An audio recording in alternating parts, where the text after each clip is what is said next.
What's up YouTube? FJ55 Iron Pig here. Want to do a little talking point on Paracord and how to store it so that it's easily accessible. This right here, by the way, thanks for clicking on my video.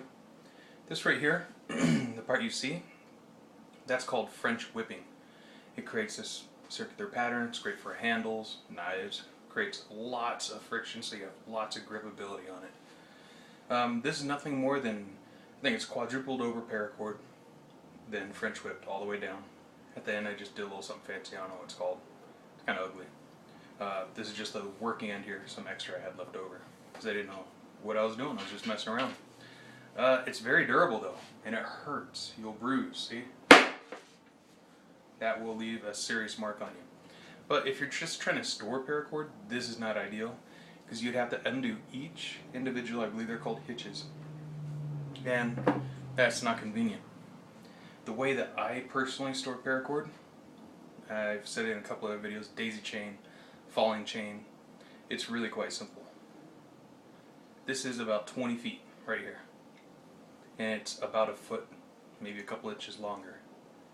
You can do lots of things with it. It's very storable and it's super fast to access. I'll even show you. So you undo the last part you did and it creates a loop right here. All you do is start pulling it through. See how that works? What I'm going to do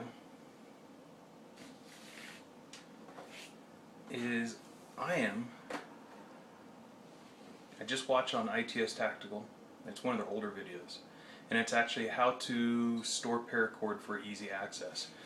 And essentially what they're doing is they're creating a chunk of Paracord like so, and then you just wrap it around, wrap all the way around it. Then you fuse one end, and then you have to pull it through. But the downside to that is it's attached, let's say, to your vest or something. When you pull it through, you don't get to use this end because the other end's attached, or you have to break it, and you have to pull all the way through. So if you need 25 feet, it's not very accessible.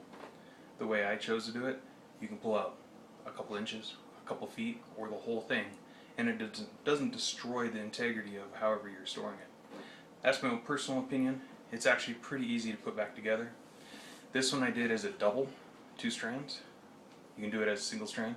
I think it looks kind of cool as a double. All you do is wrap it around your fingers, like so.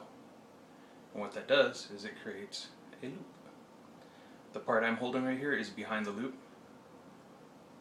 So you create a new loop or a bite and pull it through. Show that again. So make a loop,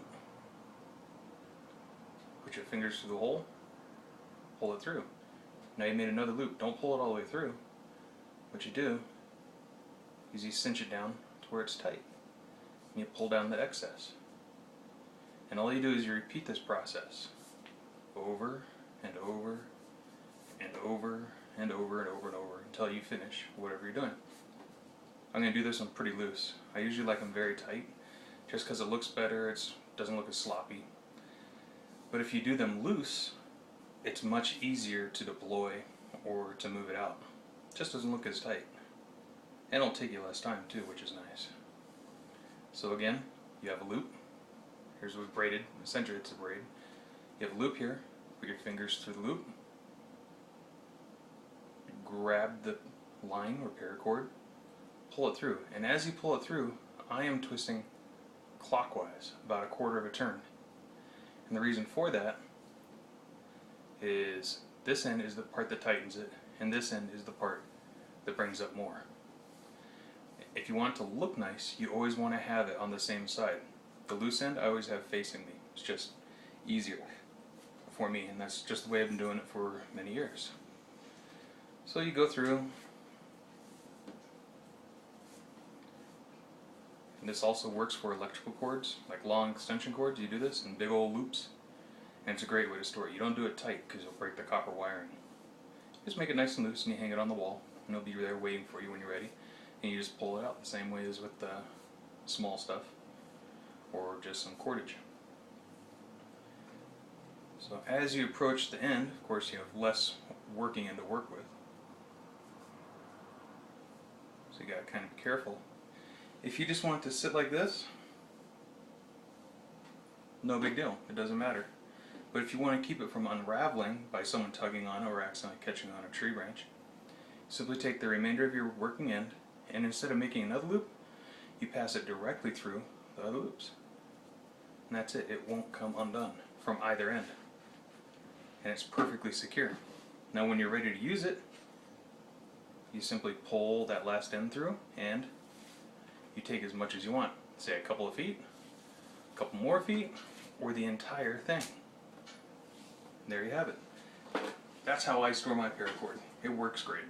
I love it. I recommend you try it. It's really simple. If you have any questions or if you think you need a more detailed video on how to do that, let me know. I'll do it with the camera really close.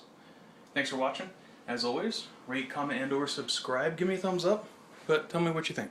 Thanks for watching. You guys be safe out there.